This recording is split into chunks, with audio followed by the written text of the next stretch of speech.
from my end. All right, well, let's get started. Stay on time. Good morning, everyone. My name's Amber Thompson. I'm the founder of Debias. Debias is a public review platform that connects business outcomes to social issues. Today, our presentation is called Debiasing Organizations Operations. And again, I'm Amber Thompson. My company provides change management services to assist companies in complex problem resolution, and we assess organizational change through race, gender, and an equity lens. And our definition of equity lens are assessing the power dynamics between multiple marginalizations of race and gender, not limited to, but such as disability, immigrant, refugee identities, or socioeconomic class or age. So today we're going to start off with my intro, as I mentioned again, Amber Thompson, and then I'll go into definitions. Then we're going to tackle baseline assessments of data collection. Then we're going to talk about mitigating bias in our decision making, and then discussing and identifying some strategies to adopt to adopt in our data collection methods. So what you could expect to walk away today are some methods to assess conscious and unconscious biases and inequities in your organizations and your operations, barriers to making inequitable systems fair for everyone, and purpose-driven outcomes to monitor and sustain social change. So these are just some baseline definitions that I'd like to share. Regarding the rules of engagement, the summit already has their own. Some that I want to share are after each section, I will open up for comments. So if you have any comments, please put them in the chat and we'll discuss them following each section. This is an engaging workshop. So at the beginning of each section, I will ask polling questions, and I can only see a limited number of people. So if you all could, sorry. I just realized I can't do that. If I ask a question, I'm going to ask that you put your answers in the chat. I can't see the chat, so if the moderators could read some of the questions after the polls in the chat to let me know what the participants are saying, and then we can open up for discussion following each section. Sorry for that delay. It just processed how this is designed a little bit differently. So let's get into the definition. So we're looking at this as a system. So a system is a whole compounded of parts.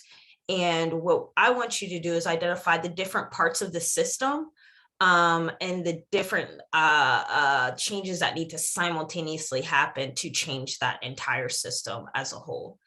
Oppressive systems, and that's a system that severely discriminates against some groups and benefits other groups. Covert racism is another way to say institutional racism, where it's the racism or every ism is designed and baked into the organizational infrastructure or just as an institution as a whole. And it operates or established in respective forces in society, so it's normalized. And it makes it harder for us to identify it, call it out. And a good example is police brutality. Think of what we were experiencing before cameras could be used. So systemic versus systematic. Systemic is the entire system. The change or the impact is to the entire system, and systematic are the methods to affect that entire system. So when I'm talking about systemic issues, the way to change are the way we're going to be talking about our systematic methods. Marginalization are voices in society that are excluded by actors who make narrow boundary judgments. So again, versus what's normalized and not normalized. marginalization exists on the margins of what's normalized. And intersectionality, I define intersectionality through a Black femme queer theory, where I center Black women's experiences and build from there. And another way of looking at this is through an imperialistic, white supremacist, capitalistic patriarchy lens. So we're looking at imperialism, white supremacy, capitalism, and patriarchy at the same time, simultaneously. And the way that I use interventions are the things that we can do to make the change. And this year's summit is about is equity in action. What I want to help you all do is activate your data to achieve equitable goals. So we're going to get started with what kind of data are you collecting? So if you all could put in the chat right now, at your organizations, on your boards, in your volunteer work, if you all could take a moment to share what kind of data you are collecting.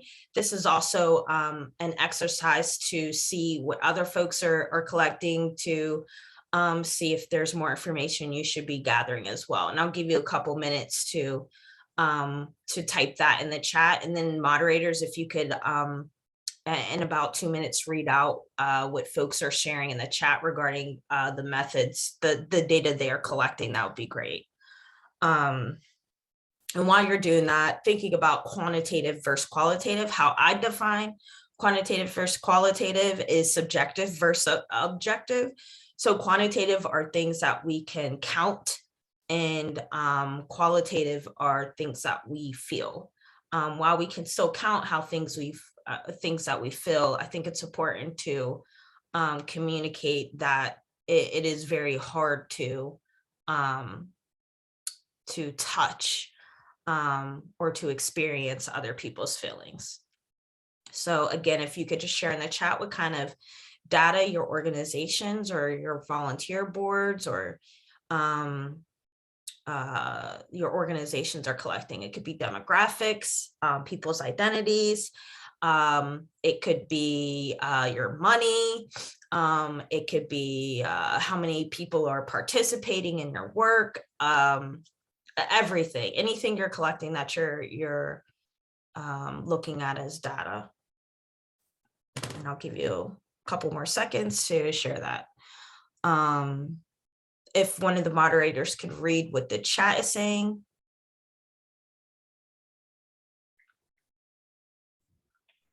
Okay, go ahead, Kay.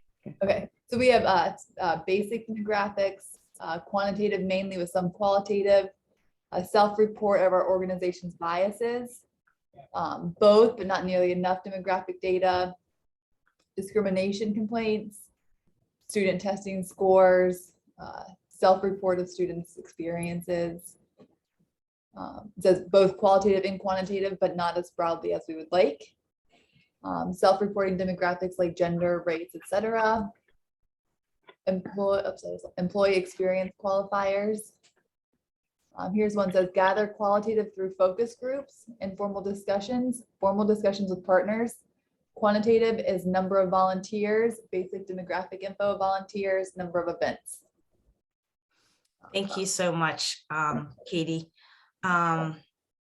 Thank you all for sharing. This is a great baseline just to see where everyone's coming in at. I heard a lot of self-reporting, basic demographics. I would push back on using basic in demographics. I think the broader, the more specific we can get in the demographics, the more broader it gets, where it's not basic anymore. It's very detailed. Also, looking at test scores and tallying and counting is also very important as well, along with that quantitative data. So, and where I want to get to is like what's missing in these feedbacks, right?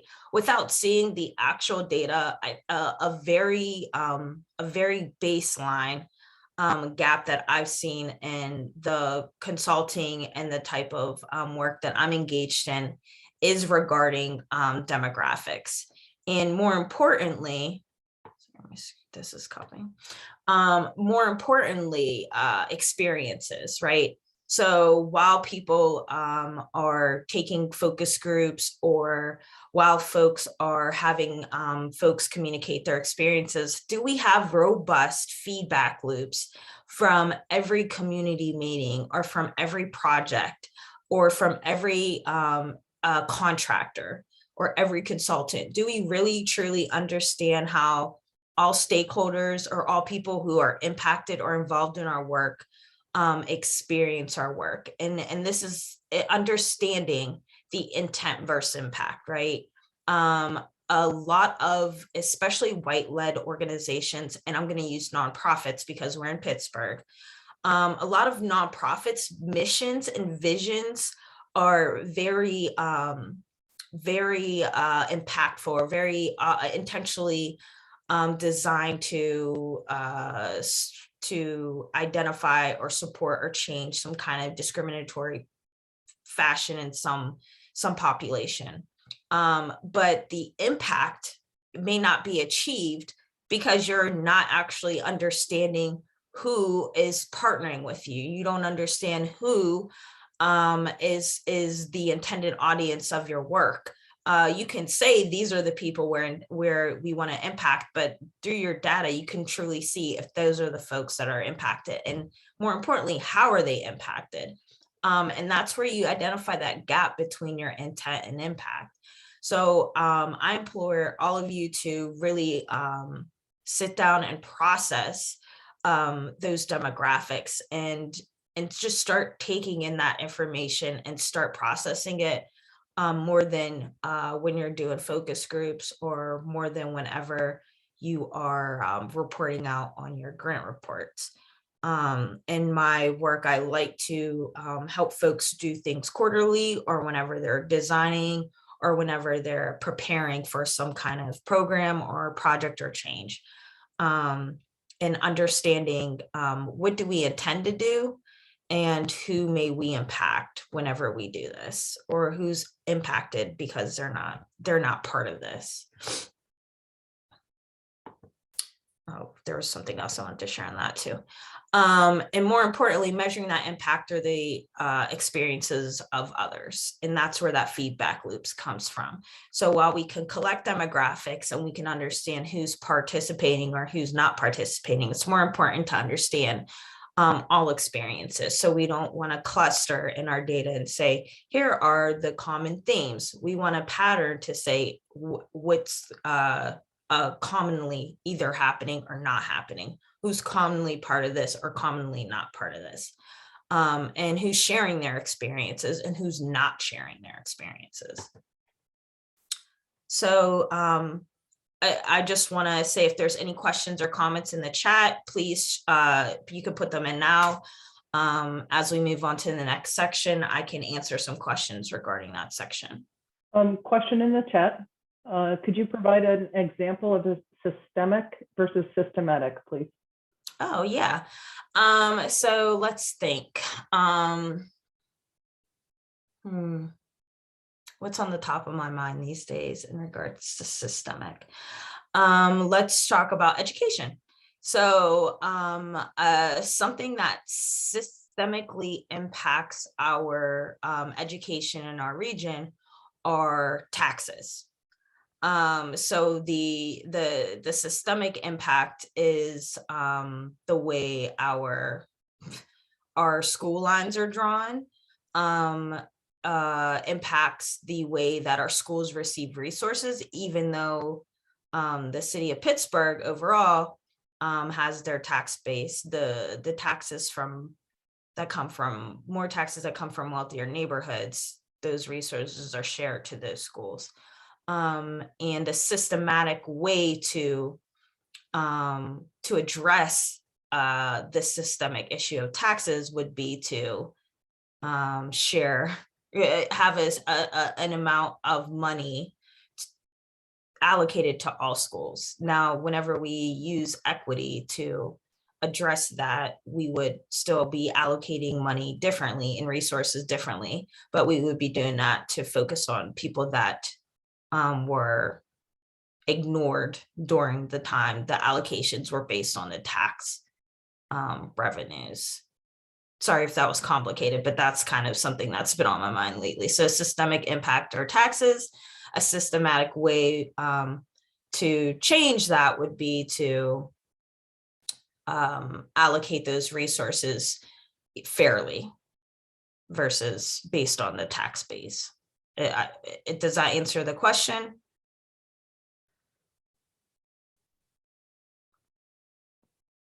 If not, that's fine. Are there any other questions in the chat?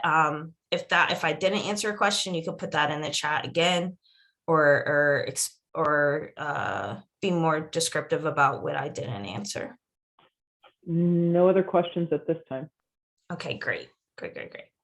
So now I'm gonna ask you another question to engage in the chat. And oops. My thing is covering it. There we go. How are you monitoring your objectives in your organization? So we talked about the data we're collecting. How do we monitor through this data? What kind of tools are you using? What kind of common practices are your organizations engaging in? How does the culture either allow you to communicate issues or challenges, or how does the culture force you to be more intentional, or how does the culture slow down the changes you want to make?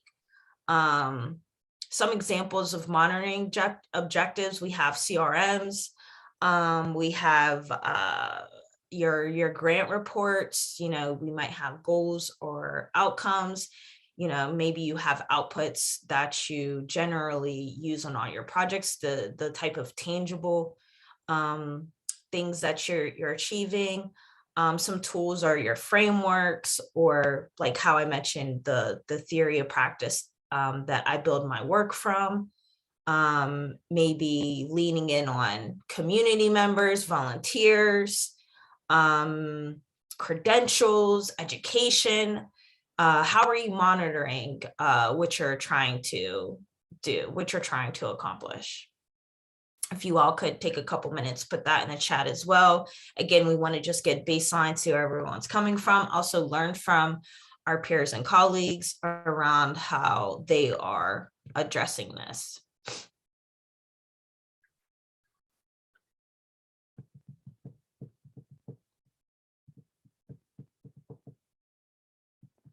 Also, we might be using Excel. I use Excel very often. You'll see in the next on the next slide how I use Excel. So I'll give you a couple more seconds if the moderator could start reading out what's in the chat. Yeah, okay. There's some folks that are indicating graphing. Some folks that don't have a strong plan to monitor at this time. Focus groups, Qualtrics surveys, OKRs, office hours. Culture is high tech and people are always complaining about too many emails and too much D&I. Data collection, reports from software we use, and grant reports. Anecdotal accounts, using public health master's students. Reports from software used. Reviewing data against the mission and prioritization of goals, a CRM, graphs, spreadsheets, graph reports, quantitative data, surveys, tracking, pounds of food distributed, number of meals, CRM. And we have a couple of questions in the chat as well. Do you want to take those now? Sure, we could do that now. Okay. First question that I came across, how can we address feeder patterns to the schools within a school district with equity as a framework? Oh, that's a lot right now. I'm sorry. How can we address feeder patterns?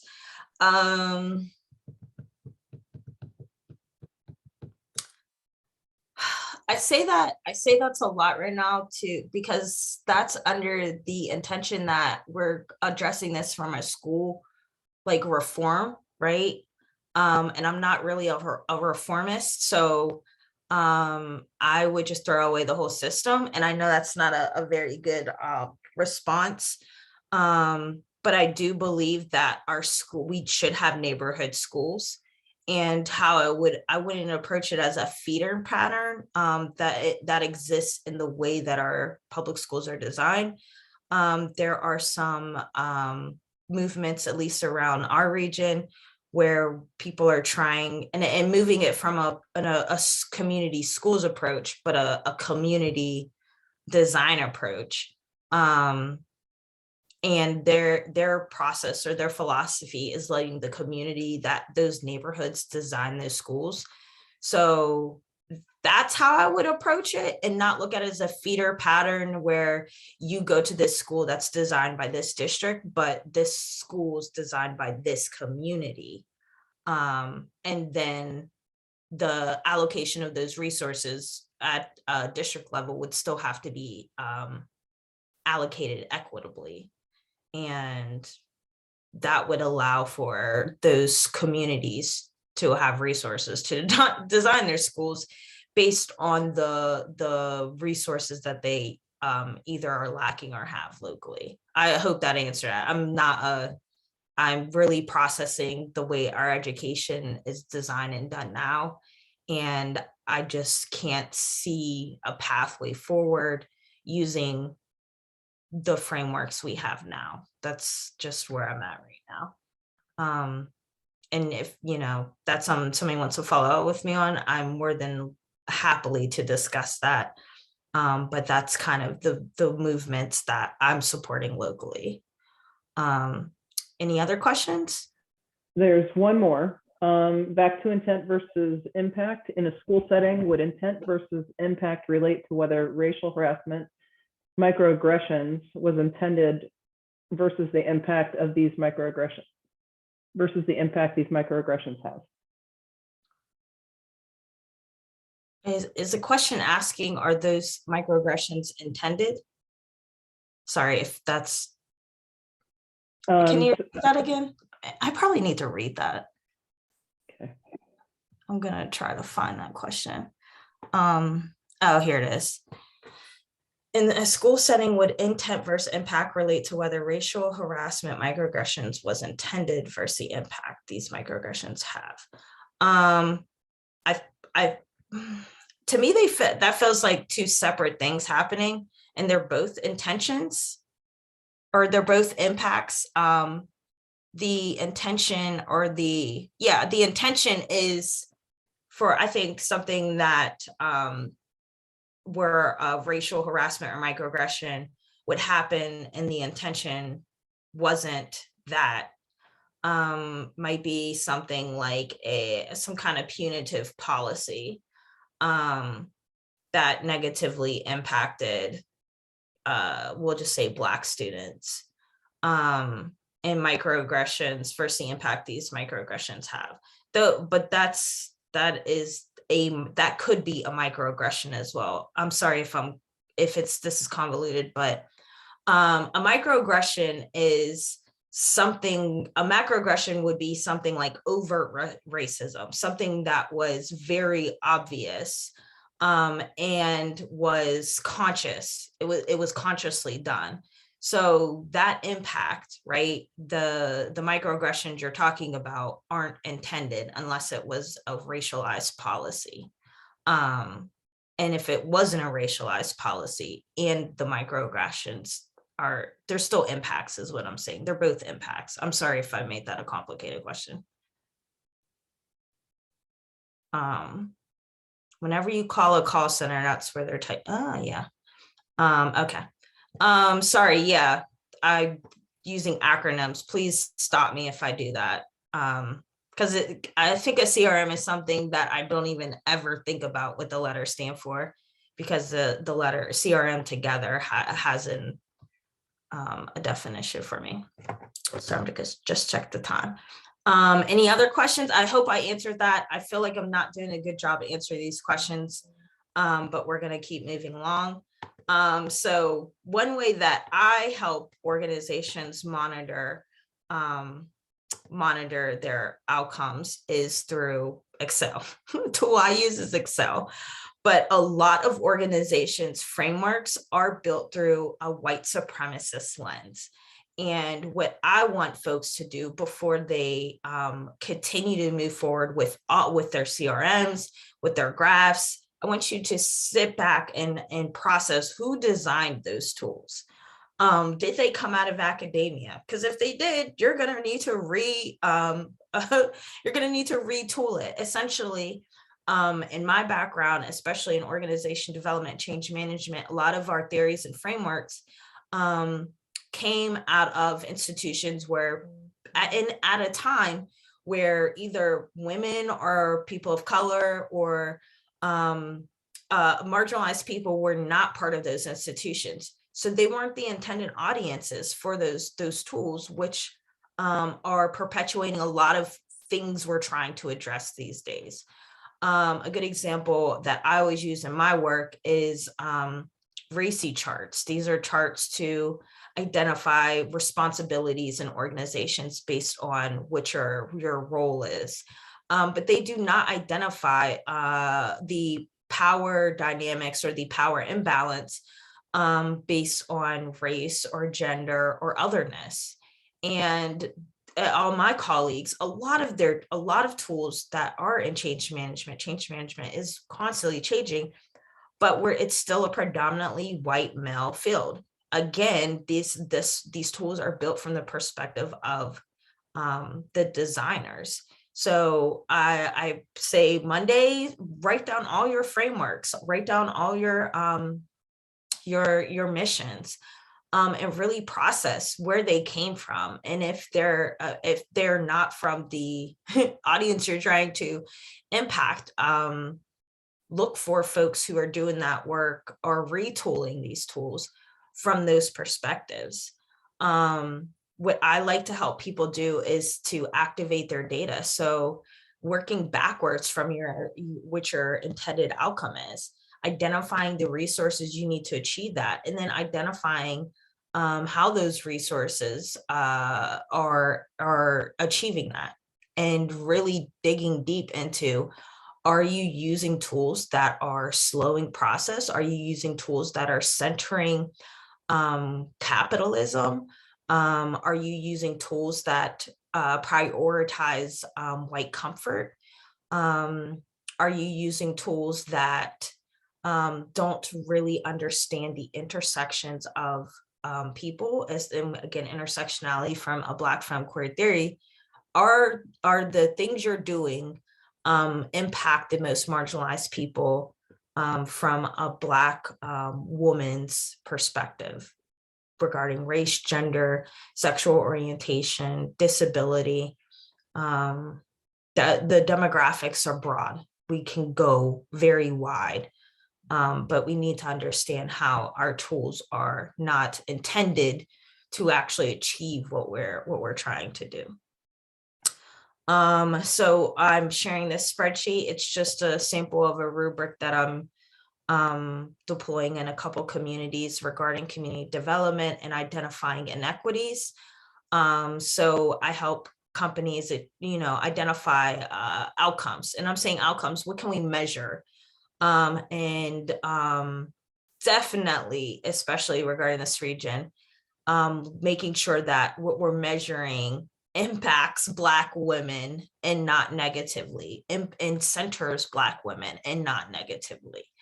A lot of folks have racial equity, but whenever we focus on racial equity, we're ignoring the identities of women, all women, which is very harmful, again, in what we're trying to attend. So what you consider as established is what your goal is.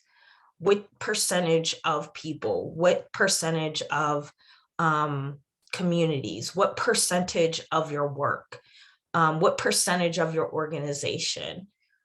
We need hard numbers to measure, and emerging would be, okay, if we can't achieve this, this is what emerging would look like. And then we know we can create pathways to get to established. And beginning is, we're just getting started. I think someone had mentioned It's not as deep or as involved in the data collection, but that's beginning. You've acknowledged that you're doing it. You're just not where you would like to be and not present.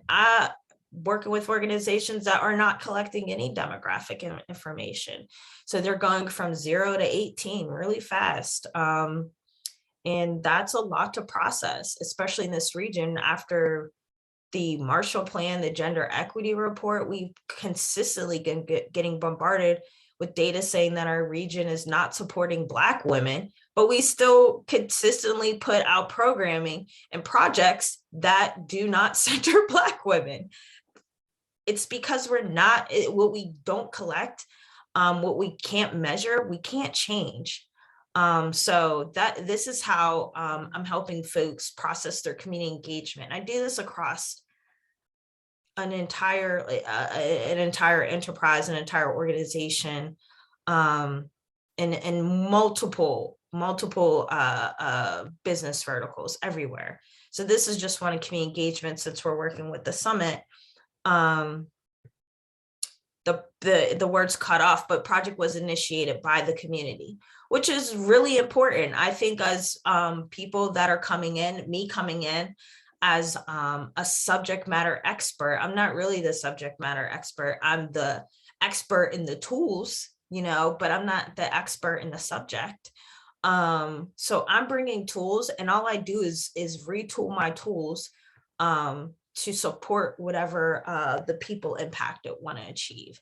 And I think as professionals, we come in as the professional or the person who knows it all. And I think we need to restructure that in academia as well, to say we're in support of, we don't know better. And we will get you the resources you need to achieve what your desired outcomes are. And so here, all of the words are cut off. I'm just realizing this. For this one, I just put yes and no. So, and then they have to show proof.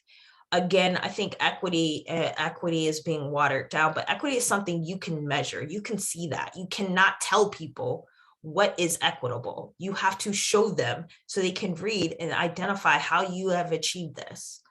I'm moving on to the next section. Are there any questions in the chat? There are two questions. The first is, if an organization serves different audiences through its programming, would you recommend using different monitoring tools tailored to each of those audiences? I recommend using identifying each of those audiences' impact or experience, but to make that change to impact all audiences. I think I understand your question, but I probably might be answering this wrong because I'm looking at it from a framework, right?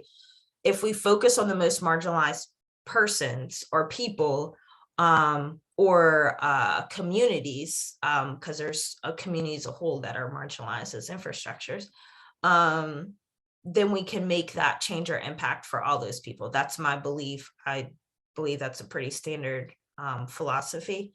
But you should take in that data from all those audiences. You most certainly should take in that data. In each of those audiences, there's people marginalized based on their race. In each of those audiences, there's people marginalized based on their disabilities. In each of those audiences, there's people marginalized based on their gender. And in each of those audiences, you have to identify who the most marginalized is to make sure you're positively impacting those audiences. So I think I would need to know more about what your programming is offering. But I think in each of those audiences, again, you have to approach it through intersectionality. Next question. Is capitalism as a framework really the problem to be rejected, or is it more a problem of lack of proper control, or is it that inherent? I think I might have, let me try this one again, okay. Is capitalism as a framework really the problem to be rejected, or is it more a problem of lack of proper control of it, or is it that inherent? If so, what would be your ideal?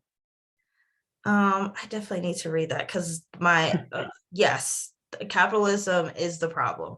But I think whenever we think of capitalism, we want to generalize it, but we're in America. We are in the United States of America.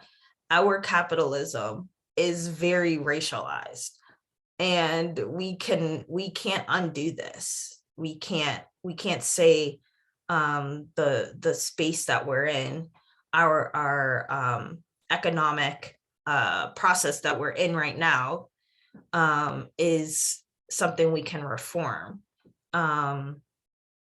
So yes, a great example of capitalism being the problem is we're in a pandemic. And so often I have a lot of friends and family that cannot afford to take a rest. They have to work. And that's because there aren't any mechanisms, any safe, any safety measures to allow them the rest. Our institutions, we can't shut down. We can't sit in our homes. A lot of our families, a lot of our people are mentally unhealthy. So we're putting people in very dangerous situations and still not supporting them to be out of this situation, to still remain healthy. I'm not here to debate whether there's a pandemic or not, but I think what's happening right now could be processed a lot differently if everything we did wasn't centering capitalism or something, centering capital, making money, and making money through the exploitation or extraction of our people and resources. So yes, capitalism is the problem. And what I would suggest going towards, I look at, found it. I know who you are. I will send you a message later. And it is a problem to be rejected. Again, from the framework of the United States, I think capitalism looks different across the globe. I can't speak to capitalism across the globe. I can only speak to it here where we're at.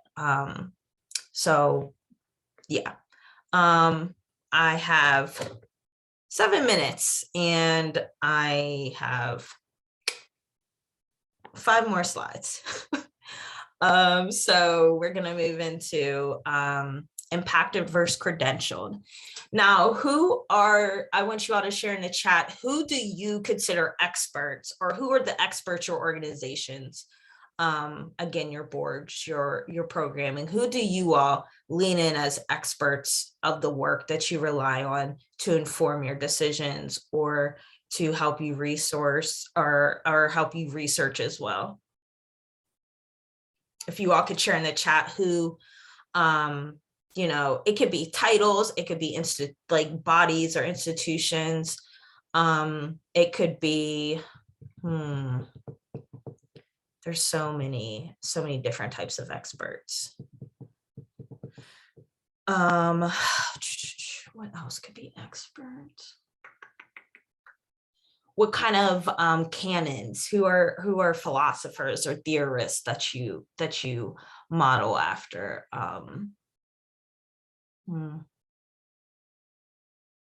Yeah. Okay. I see the chat. I pulled the chat up now. It's going a little fast for me though. So we have, in an ideal world, people with the communities we serve here. Yes, in an ideal world. I want you to use the real world on this question. Who are the experts? Because I think it's really important to separate ideally from reality. Like, we are not where we should be in regards to expert decisions. Personally, those with lived experiences, focus groups of employees, our chief diversity team, our partners that uplift specific groups. Now I'm even talking about experts not in regards to discrimination or demographics. I'm thinking like experts generally in any field. I have a lot of friends and colleagues that are in the data space, data scientists. Even their experts are questionable. I'm thinking about like in your work as well, who are the experts? Because this is definitely going to challenge you into thinking more broadly, but identifying the gaps. Board, CEO, COO, curriculum team administrators, consulting, DS, consulting and Chas Kellum, office DEIJ. Oh, there's a J in there. Peer organizations, EEOC, HUD, community organizations, online. So there's maybe some non-traditional things, but essentially there's some kind of a authoritarian pattern going on. Consultants, folks with leadership positions, folks who are specialized in a topic area. And not to say those folks aren't the experts, but they're the experts of that business, of that organization. Who are the experts of your communities you're working with? Who are the experts of the outcomes you're trying to achieve? I would push back and say that the experts aren't the people in the business, they're the people impacted. So we need to redefine expert knowledge. A lot of issues I'm having are, I'm taking a technical approach to discrimination. But if we think back to quantitative versus qualitative or subjective versus objective, a lot of folks look at the issues of discrimination and bias as subjective, as something to feel that can't be measured. Why we're struggling, and I don't say we because I do not struggle with this, but why folks struggle with actually quantifying implicit bias and pinpointing in the process of where it happens is because we don't look at experiences of people who are impacted versus what we intend to do as the experts. Let this experience tell you how to change. Let this experience allow you to move and navigate versus centering. And this goes back to capitalism versus centering your business and organization.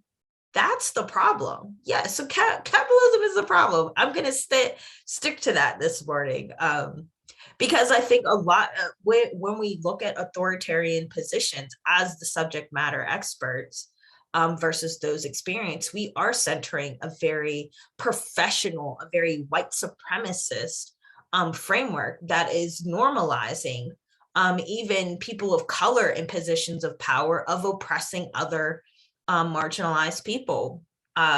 So often I've run across this quote of 30%, if we diversify our organizations by 30%, being 30% Black people, then that organization it will be better off. That's not true. That's not true at all. This region has a whole bunch of marginalized people in positions of power still oppressing because bias and equities, these are baked in our institutions.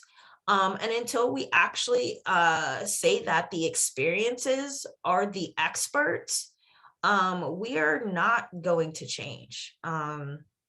So yes, back to capitalism being the problem. So a couple case studies I have is focused on transparency.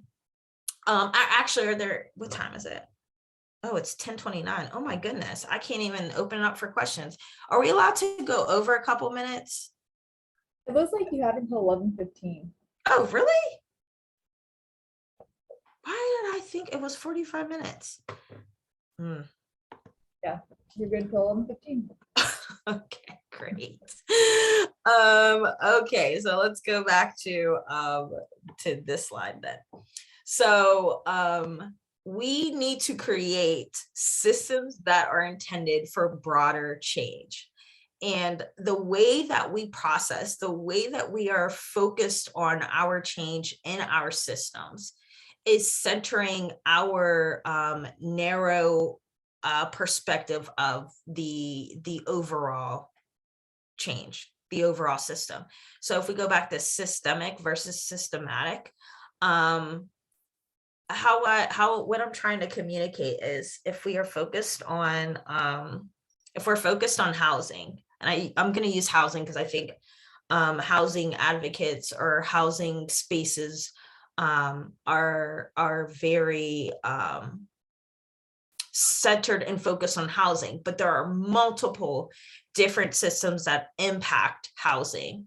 And our advocates and our programming has to be intended for people that experience housing or housing issues in other spaces, such as education, or such as food access, or such as public health, right?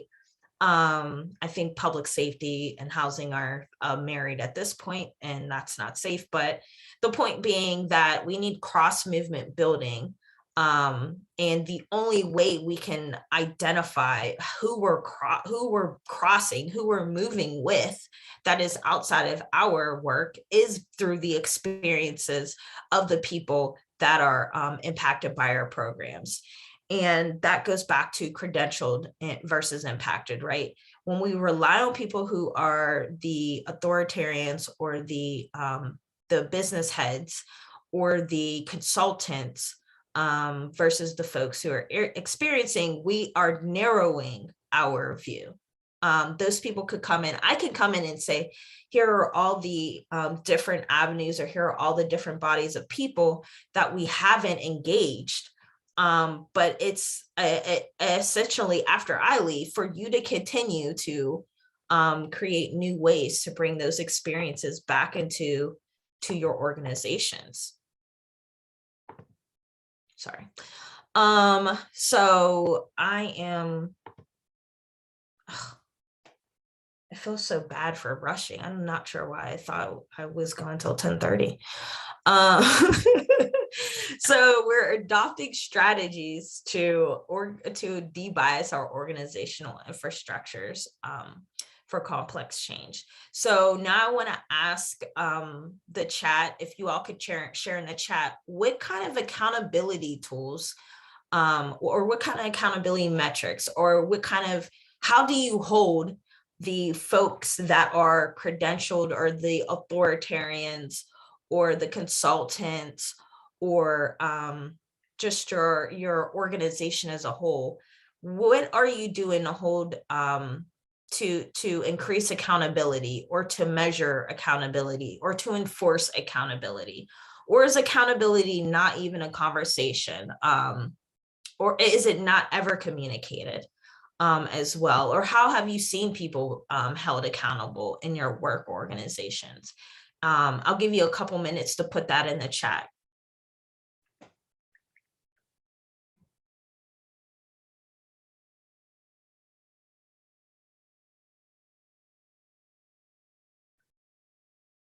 Is accountability,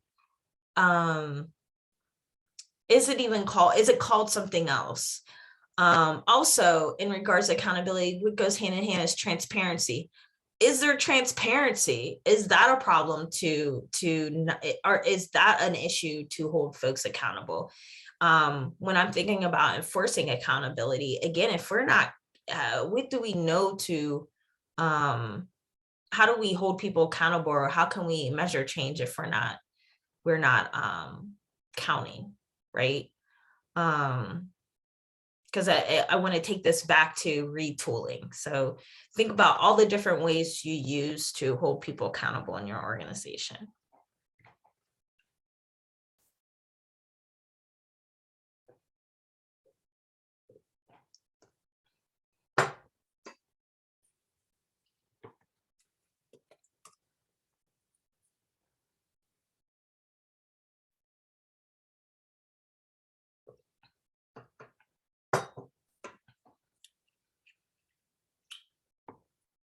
And so let's see, we have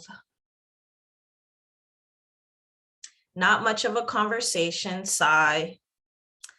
Nothing yet, but I want to implement D&I goals and behaviors into manager bonuses.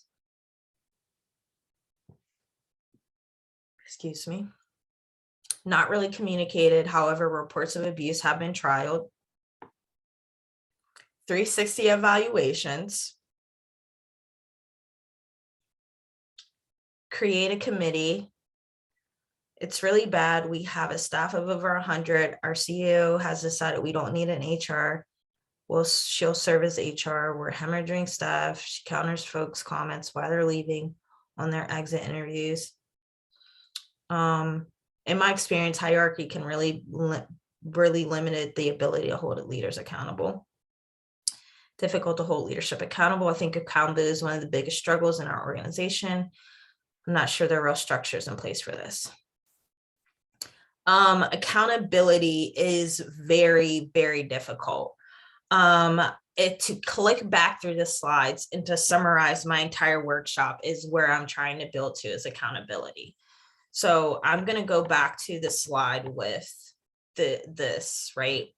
So let's use this slide as an example, and let's use the comment that says, we have a staff of over 100. CEO has decided we don't need HR. She'll serve as HR. So I think that I want to use this comment because I think what we can pull out of here is your hemorrhaging staff. So there has to be some kind of metric, some kind of number that you need to maintain operations.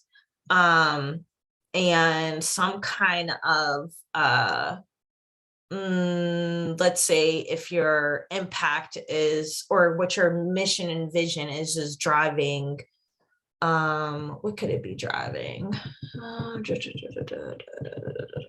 Let's say your mission or vision is driving immigration reform, or again, I hate reform, changes in immigration policy, right? So your staff would have to be a percentage of folks who identify as immigrants or persons who do not originate from here, right? You would have also a percentage of your company. It has to be staffed in these departments. So we can use staffing as our numbers here. We can break it down to who's responsible, and we could break it down to the tasks they need to have. And we could break it down to when they need to have them done by, because again, we need to stay in operations. I think that's just a way to bring transparency, to have that conversation about accountability. How you enforce this is tying it to something that needs to occur in that organization for those stakeholders. So someone had mentioned tying to bonuses. We should tie it to bonuses. We should tie it to pay. We should tie it to their reviews. We should tie it to policies. Let's see. In small teams, I've thought about critical mass, the minimum membership to stay viable. That's a great example. These are, when we're saying established, emerging, beginning, and not present, you can change those, but essentially, when you're scoring this on your rubric, the 3 is what you need for you to achieve what your overall visions or outcomes are. It's not just there to say, I want to do this.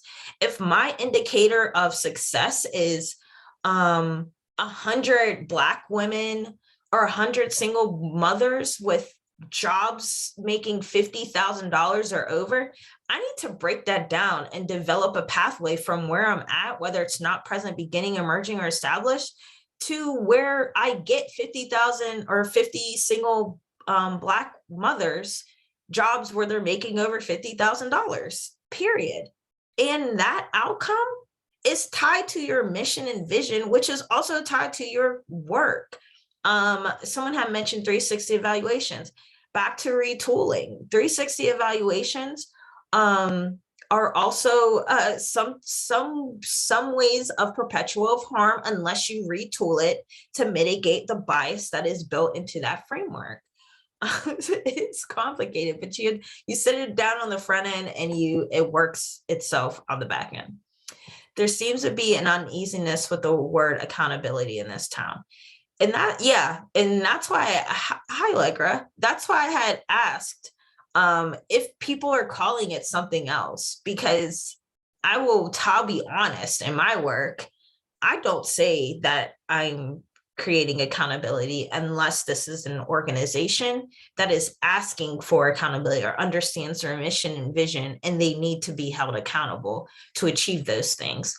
But I don't really communicate what I'm doing as accountability, but I do communicate I'm bringing transparency to issues of organizations. And through that will activate people to hold people accountable. The types of, a great example is an equity policy. Folks create policies that can be shelved or tabled and can never be brought up again. The only way that you can enforce your equity policies is tying it to something that is capital driven, back to capitalism being the problem. If someone needs to make money, you tie that equity policy to that money. If that organization needs to file their taxes, you tie that equity policy to their taxes. If that organization needs to submit if those leaders need to submit a budget to their board, you tie that equity policy to that budget. You can't, you don't have to call it accountability, you can call it transparency, but our equity policies, our policies to achieve outcomes for marginalized people need to be tied to something that someone is incentivized to do because they're going to lose something.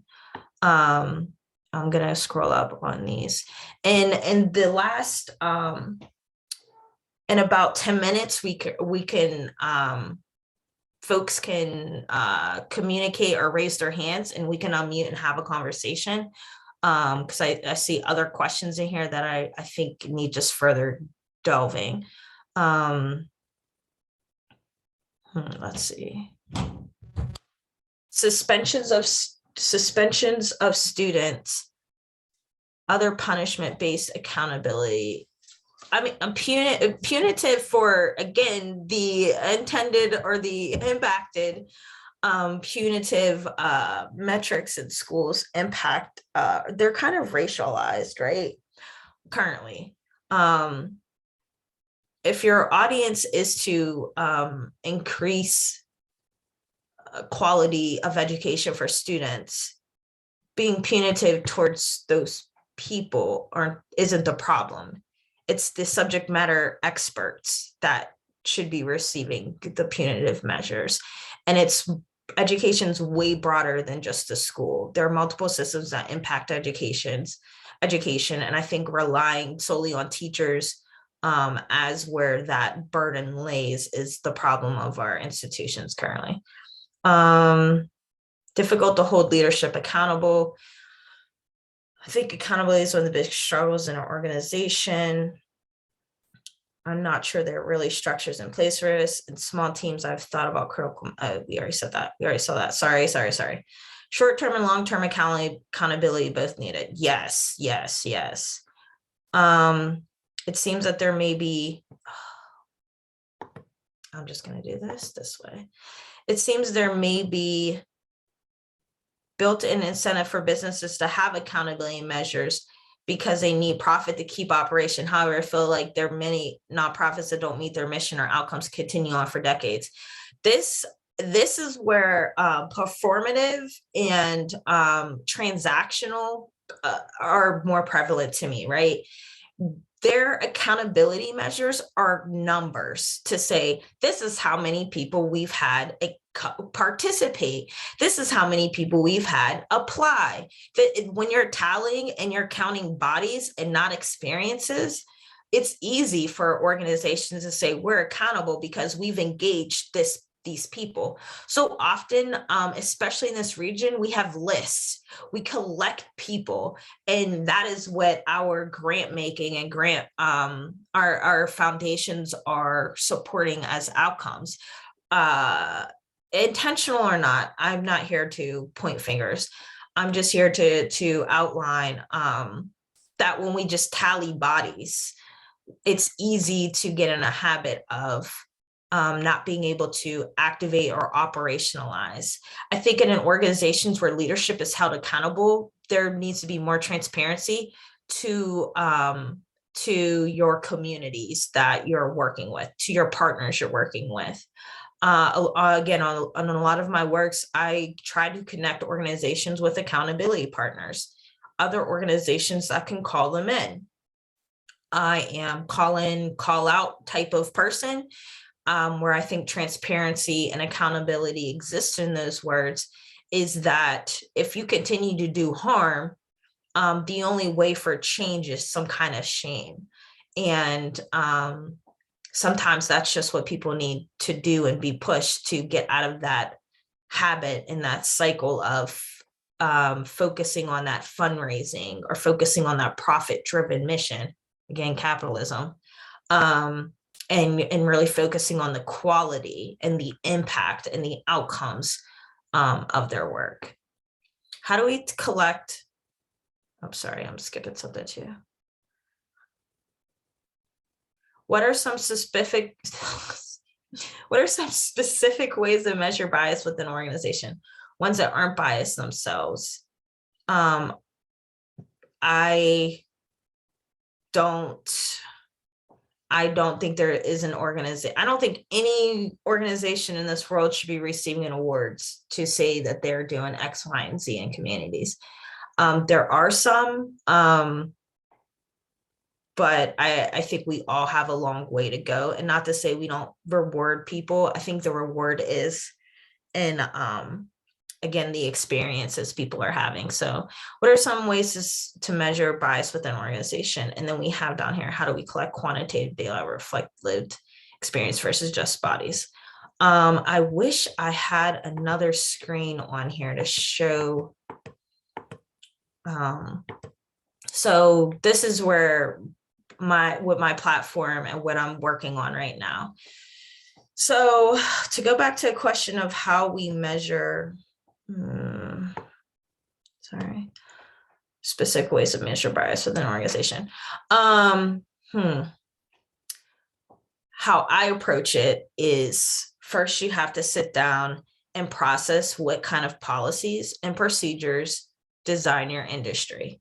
So we have the nonprofit industrial complex. This is a complex because of the way the fundraising is, because of the way the way the engagement is, the way the inequities of the pay scale, the lack of transparency in the organizing or the advocacy. So first you need to take in your historical pressures. And again, look at how your organization has been designed by those historical pressures. Then you need to take in, and this is all data. So let's use the financial industry as one. I think that's the easiest one. We have redlining, blockbusting.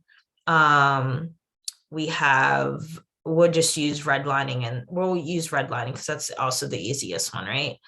How has redlining in your financial institution, let's say you're an organization helping to provide financial literacy, who are the people you're providing financial literacy to? Are they part of these? Have they been impacted by redlining, and how?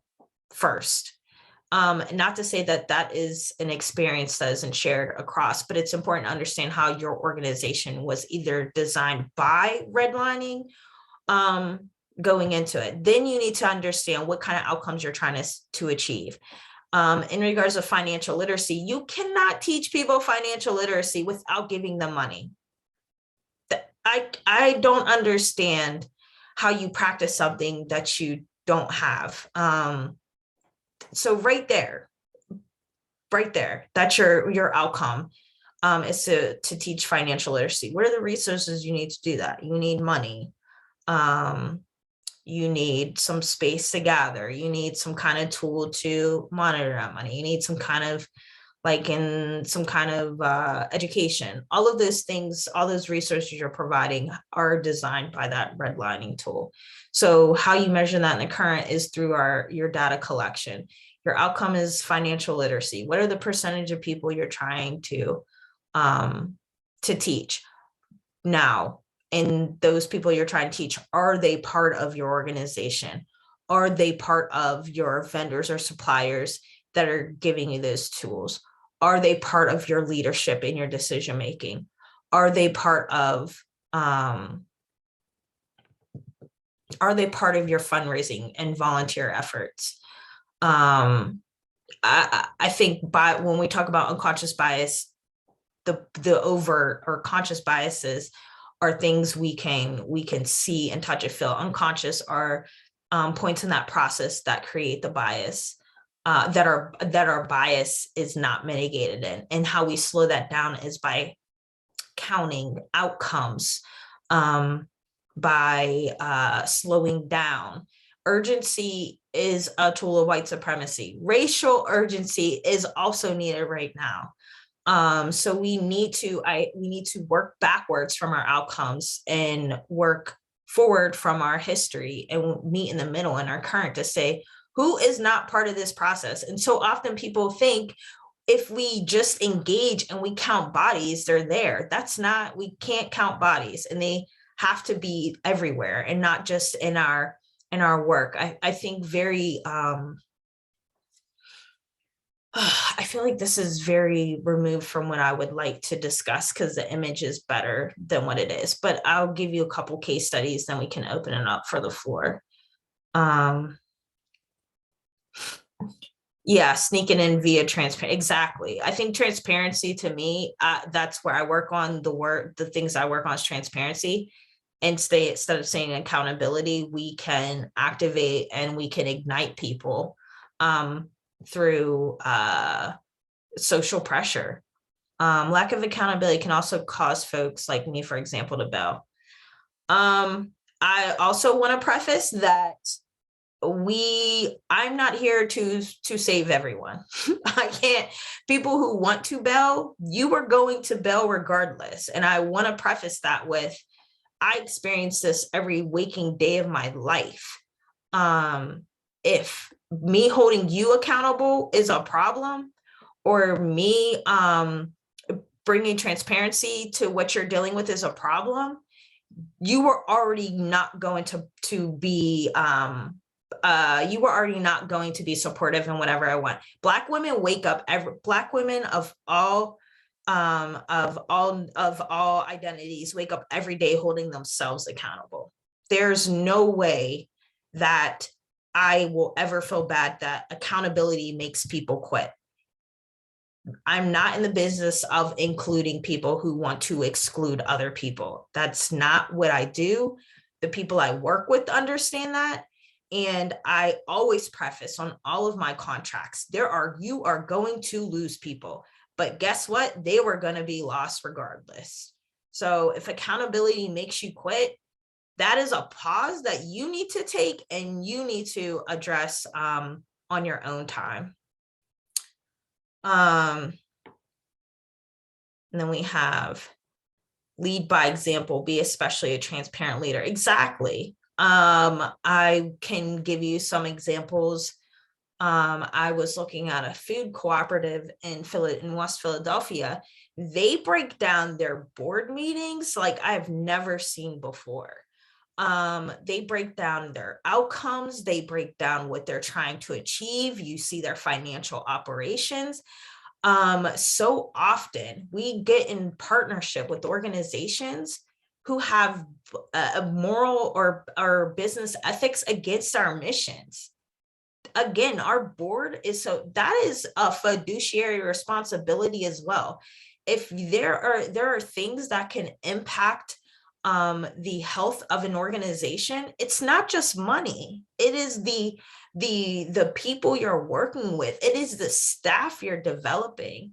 It is the vendors that you're using. Like this is way bigger than your pockets. Lack of accountability makes them quit. Yes, that is where I'm at as well. I totally agree with that. So awareness comes from staying engaged with organizations, doesn't hold itself accountable. It's tiring. Oh, okay. Sorry, Ed. I was surprised you said that. I'm not gonna lie. That makes sense. It is the wariness. Yes. Actually, I can, it's Maricopa, Mara something. Look up Black-owned food cooperative grocery store in West Philadelphia, and it begins with an M. And you could go to their board and you can see their governance structure. You can see who's on their board. You can see their committees. You can see their notes. And not to say they can't manipulate those things, but that kind of transparency allows you to be able to communicate with them and share where you feel it could be better, or you can ask questions and you know when you could show up. They're open meetings. Thank you, Mariposa Food Co-op. I really liked how they broke down their board work. Their organization, if you're working with an organization and you don't know who's on their board, red flag. That's a bias right there, because you're trusting that relationship, however you got into organization with them, without fully understanding.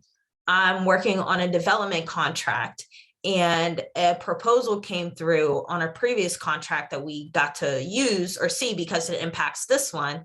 And they wanted to reuse this company because the people who have worked with them before know the owners and they're great people, blah, blah, blah. But their work in itself was not what we're looking for on that project. That's a slow pause. They've shown us already who they don't consider in their community, who they don't work with. We see that. Why would we bring that into this project? But because you know them, because this is your network. A lot of biases in our region currently right now is because of the lack of networking. We see these abysmal numbers of contracting dollars going to minority-owned businesses because they're not part of the people who have dollars networks. Networking is a huge part of this. If you are working with people based on your relationship with them, that's an area for pause. So, okay, sorry, I got an alert for something.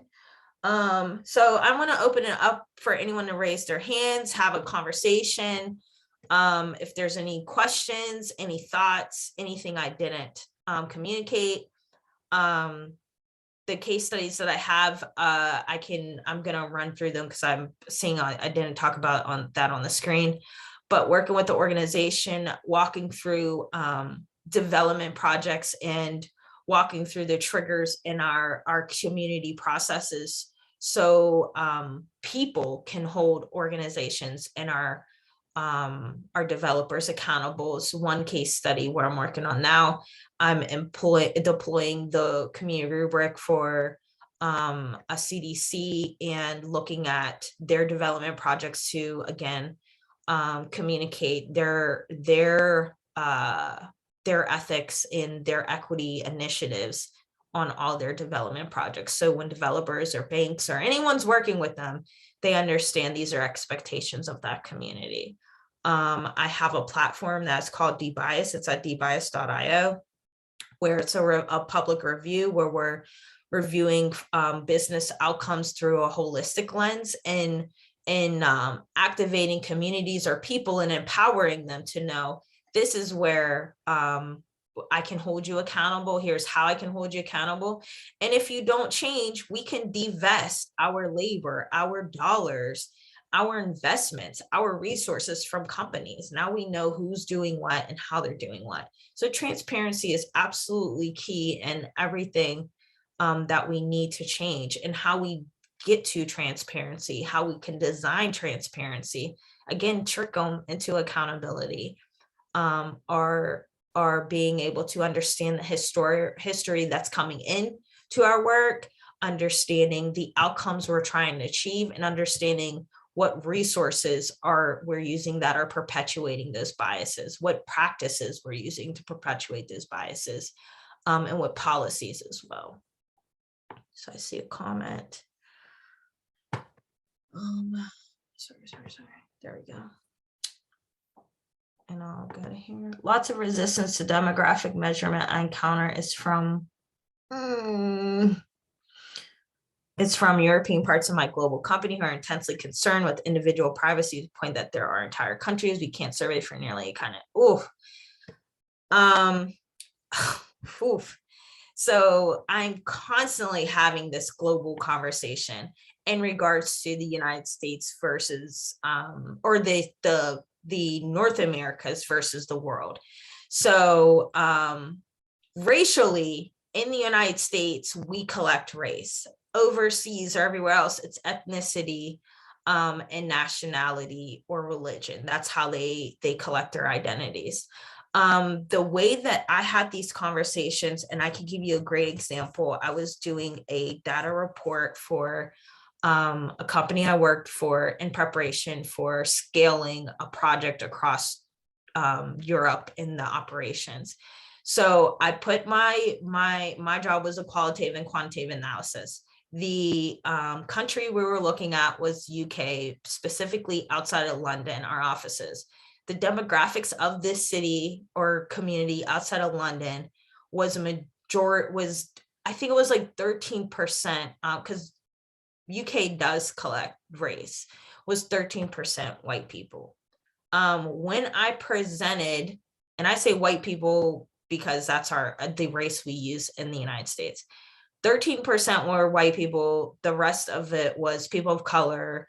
It's very diverse. And our organization, the company there was, I think, like 85% or 90% white people, which is a great demographic, like a great chart to show if we're really locally hiring, right? We can locally hire for all divisions in this department from this region. Why do the demographics not align? So my job was to analyze that. So when I break it down in their language, I think it was a racialized religion. So my team was uncomfortable with this conversation with this department because their philosophy with those leaders was, we have a religion issue, we have an immigrant issue. They are biased towards Muslim people. But my pushback was, how do you know they're Muslim? So it wasn't, I couldn't say this is racist. I had to say it was anti-Black. The Muslim people in our company, they didn't enact some policies to support their religious practices till that year. And the issues that occurred over several years before this analysis.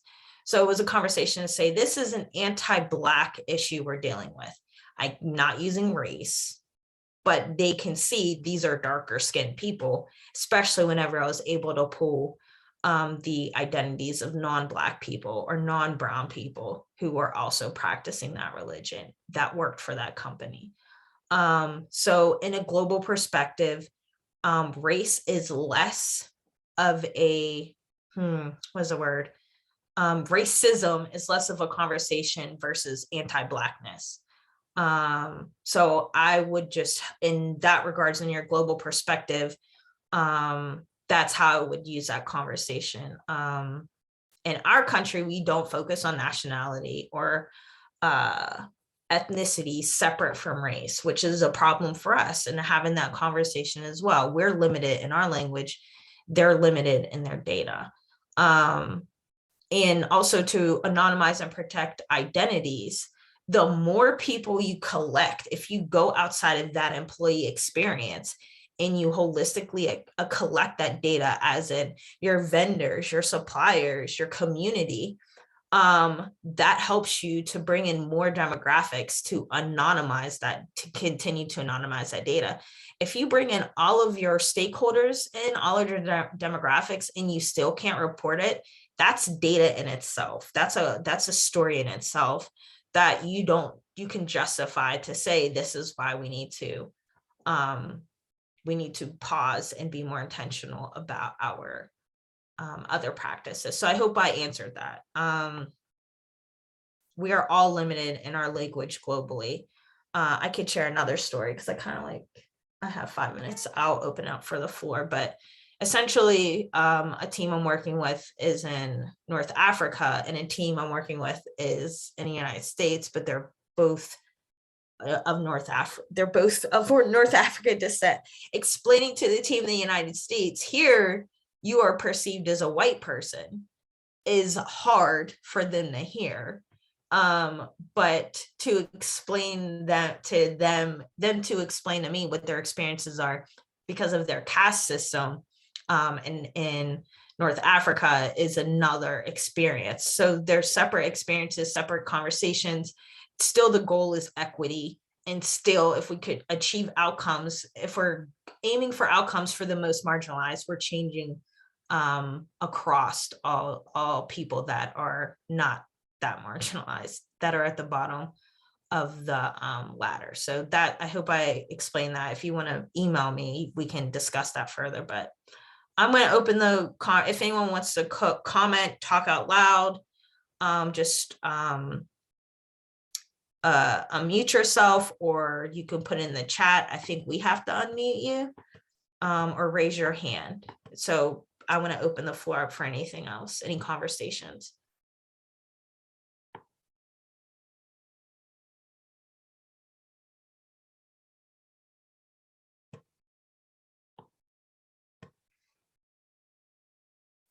Any other questions or any follow-ups to anyone else that ask a question?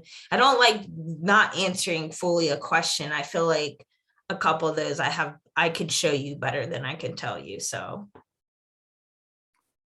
Lambert, this was a great start, worth the price of admission right here. So thank you very much. Thank you. Okay, here we go. Hello. Thank you for your presentation. It was really great. I learned a lot.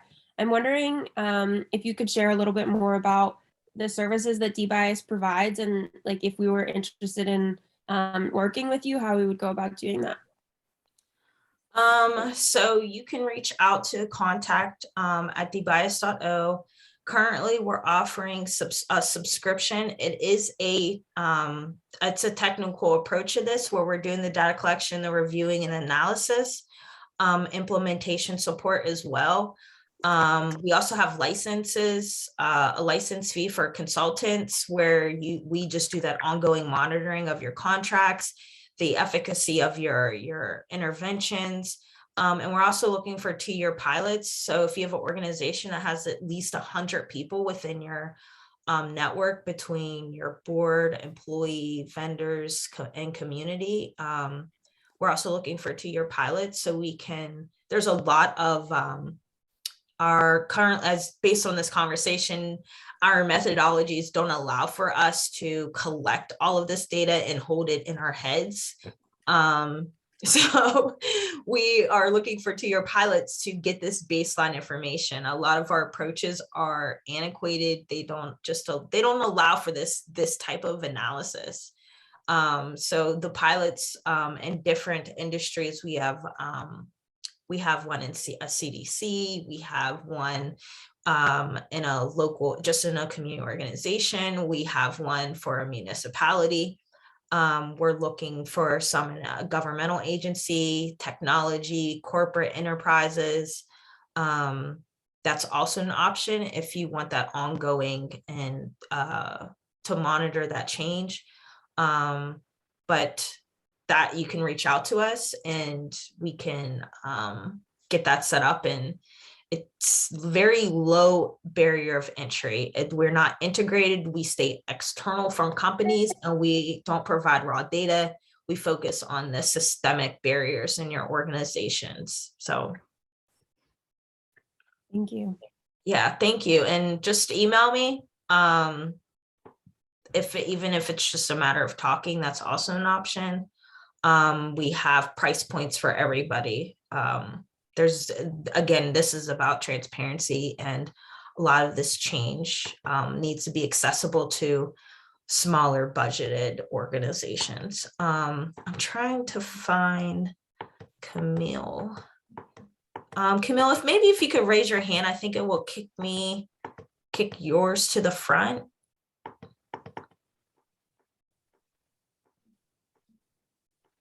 maybe raise your hand. Ah, there we go. Yeah, I did it. Okay. Hey, Amber, can you hear me? Yes. Excellent. Hello. Hello. So that resistance to the demographic measurement that I am encountering made me just put my head right through my desk in the last period. It is so frustrating to be so aware of these issues and to be told, do something about them, and then to have the tools to do that refused.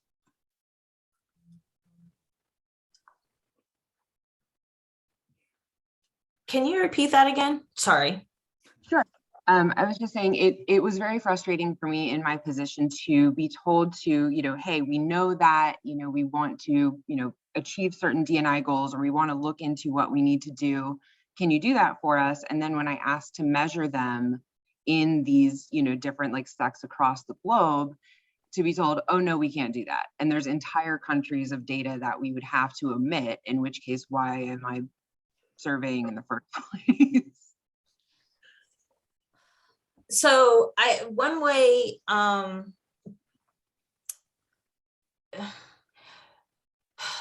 because I will definitely say, like, this was just a privilege of working in this organization. One, I know for sure Germany does not do it. Germany was always this, like, the stepchild is how I'm going to describe the work. But Germany, there are organizations or institutions that are collecting that data, but not in a regulatory approach. And that's what I was going to say. If I wasn't in that organization, I had other tools that I could get that information. Firstly, I was real buddy with the data analysts. So the information they would give me, they would just give it to me raw, and I would have to clean it.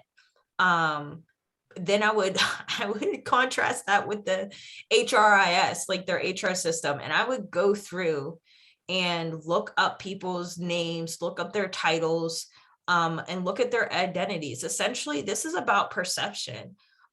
This conversation where we're collecting demographics and just tallying bodies without those experiences opens us up for risking not understanding how other people perceive those identities.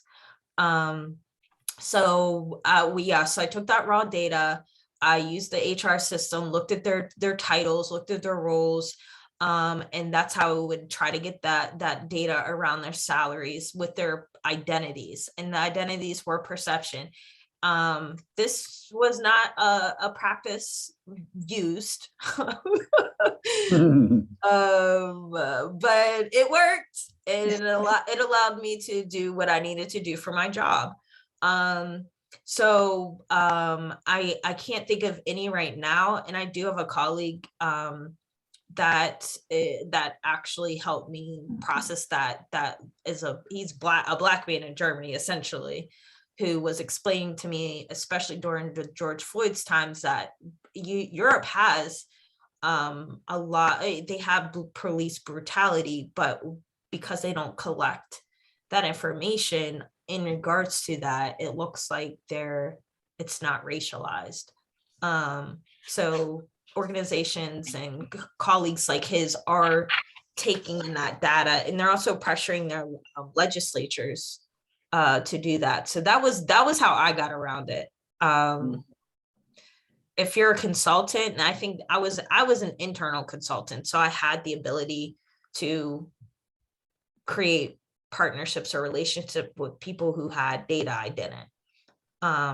Because the HR didn't have that data either. I had to go to a whole different department and clean up their data, and then use the HR, literally go and look at their identities, look at their information on our HR system, and tally the departments that were in Germany. Yeah, so there are organizations doing that. It's definitely not announced, but if you find advocacy organizations working for those groups, they can give you information. And I would start there. That's Yeah. That's awesome. Thank you. And I know we have to go. I just wanted to call back to a point that you made earlier about what we don't measure can tell us just as much as what we do measure or what we can measure. I'm definitely interested in looking at ways of kind of turning that on its head, right? Like, hey, you can't tell me that we don't have an issue. You can't tell me that it doesn't need to be measured if you can't show me that it's not happening right now. So I really appreciate that. Thank you.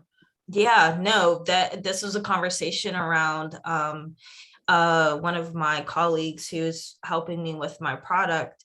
He is working with another person who's like trying to create a policy around natural hair and compliance. It's like we don't have something that says that we discriminate against natural hair. And they're like, we have experiences. We have this to say that these people had to change their hair after the interview process and they received this type of backlash. So yes, you do have that. It's just not written as a regulation, but it's an unsaid practice. Oh, imagine if it was a said practice. Like, imagine expecting that to be a thing. That's wild. I mean, the state of Pennsylvania, it's definitely said practice. They're documented, but this is a global corporation. Yeah. And they're struggling in compliance, working with compliance folks. That is where we're at because they're focused on equality, not equity. I hear that. I love this conversation so much. Thank you for your full presentation. No problem. I'm gonna hit to the chat real quick. We have we're over time now. Now I'm over time.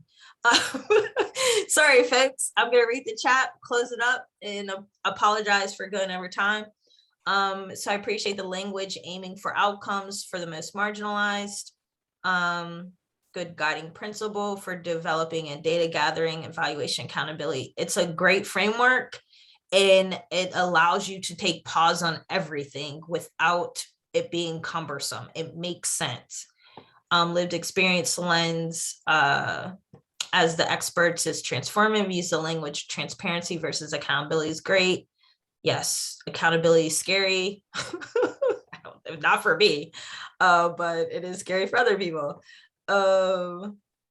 Thanks so much. And then, sorry, folks, how to turn stories into data.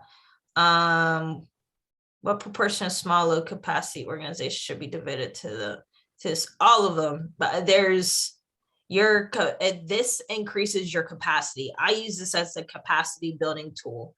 It is cumbersome to develop, but it builds the capacity of your organization and it allows you to be able to leverage and lean in on people that are supporting your work or doing your work or build partnerships that never existed before to expand that capacity.